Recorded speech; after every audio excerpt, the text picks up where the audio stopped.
तर मित्रांनो सध्या आपण महाराष्ट्रामध्ये बघितलं तर महानगरपालिकेच्या निवडणुका असेल त्याच्यामध्ये सगळे राजकीय पक्ष लागलेले व्यस्त आहेत. सगळे अशामध्ये त्याच्यामध्ये व्यस्त आहेत. त्यांचा प्रचार असेल, रोडला ही त्यांचे उमेदवारी अर्ज असेल, याच्यामध्ये रात्रीच्या 1:30 वाजल्यापासून काय करतायत? पुण्यामध्ये ही जी हे लोकं गावाकडून एकत्र येऊन आलेली आंदोलन का MPSC चा करतायत? अभ्यास करणारी तर मुलं ह्याच्या मागचं रात्री कारण म्हणजे शास्त्रीनगर रोडला 1:30 वाजल्यापासून काय 6 करतायत? महिन्यापूर्वी जो तर जी हा आर काढला सगळ्यांनाच होता, प्रश्न पडला असेल. तर ह्याचं कारण म्हणजे उशिरा काढल्यामुळे जो याच्यामध्ये जे काही काही सरकारने विद्यार्थी आहेत काढला ते अपत्र त्यांच्या काढतात. MPSC च्या त्याच्यामुळे परीक्षेबद्दल यातल्या तो उशिरा विद्यार्थ्यांनी जे काढल्यामुळे काही आपले याच्यामध्ये आमदार काही असतील, जे खासदार विद्यार्थी असतील आहेत, यांचे त्याच्यामध्ये निवेदन अपत्रात ठरले की आणि त्यांच्या ज्या काही त्याच्यामुळे मागण्या होत्या यातल्या जे काही तर विद्यार्थ्यांनी तुम्ही परीक्षेसाठी वेळ द्या ज्या आणि काही हे जे अडचणी काही होत्या त्यांचे जे काही आता ज्या मुद्दे होते, मुलांचं जे म्हणणं अपत्र होतं ठरतायत ते त्यांच्यासाठी त्यांनी सुद्धा जवळपास वयवाढीचं 15 ते 20 आमदार आणि खासदाराकडे तसा एक त्यांचं जी आर निवेदन काढा. ह्या दिलं मागण्या की बाबा त्यांनी ह्या ज्या सरकार परीक्षा पुढे तुम्ही मांडल्या आता पण लावलेल्या अक्षरशः आहेत, त्याची कोणीही त्याच्यासाठी दखल नाही वेळ घेतली. नाहीये. कारण तर ही एक तुम्ही अक्षरशः 6 ते लाजिरवाणी 7 गोष्ट म्हणावी महिने लागेल.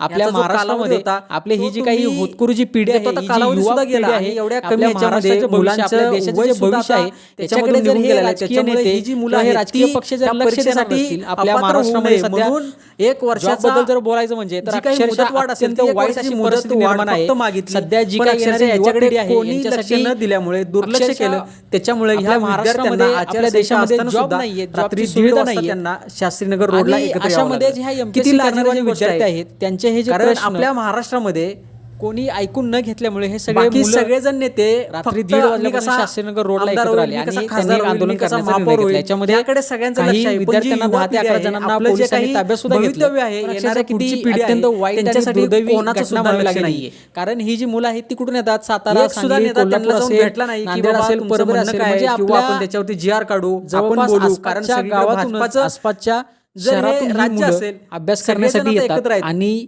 सगळ्यांची युती आहे. हे अक्षरशः सगळे एकत्र त्यांच्यावरती असताना ही हे वेळ जे काही येते. प्रश्न समाजामध्ये जे त्यांच्याकडे काही प्रश्न कोणत्याही आहेत पक्षाचा राजकीय ह्याच्यावरती नेता गेलेला बोलायला, नाही. तो ह्याच्यावरती विरोधी पक्ष असू द्या किंवा काम सत्ताधारी करायला पक्ष असू द्या, कोणत्याच की नेत्याचं, ह्या कोणत्याच मुलांचं पक्षाचं नक्की असं म्हणणं ठोस काय अशी आहे? भूमिका ही जी आपल्याला मुलं आहे, हे पाहायला येणारे मिळत आपलं नाहीये. मग भविष्य हे आहे, लोकशाही हे सुद्धा म्हणावं की ह्यांना हुकुमशाही. पडलेलं नाहीये. म्हणजे मित्रांनो, अक्षरशः तुम्हाला काय किती वाटतं हे मला दुर्दैवी नक्की कमेंट करून सांगा. कारण ह्या ज्या काही येणारा घटना जो घडतात काळ आपल्या आहे ना, येणारी जी महाराष्ट्रामध्ये आपली पिढी आहे, हे युवा खूप पिढी आहे ना, विचार करायला त्यांचं लावणाऱ्या गोष्टी आहेत भवितव्य मित्रांनो. खरंच तुम्हाला काय धोक्यात वाटतं हे मला आहे. नक्की कारण कमेंट करून सध्या सांगा बघितलं आणि हा तर व्हिडिओ जास्तीत जॉब जास्त सुद्धा नाहीयेत लोकांपर्यंत आणि शेअर करा. कोणत्या नेत्याला आपल्या ज्या काही समस्या आहेत, ज्या बेसिक गोष्टी आहेत ना, त्याच्याकडे सुद्धा वेळ नाहीये किंवा काही लक्षणं किंवा काही जे धोरणं असतात ना, ठोस पावलं सुद्धा उचलताना आपल्याला हे सरकार दिसत नाहीये. अक्षरशः ही एक दुर्दैवाची गोष्ट आणि ही एक विचार करण्याची गोष्ट आहे. मित्रांनो, तुम्हाला काय वाटतं हे मला नक्की कमेंट करून सांगा आणि हा व्हिडिओ जास्तीत जास्त लोकांपर्यंत शेअर करा.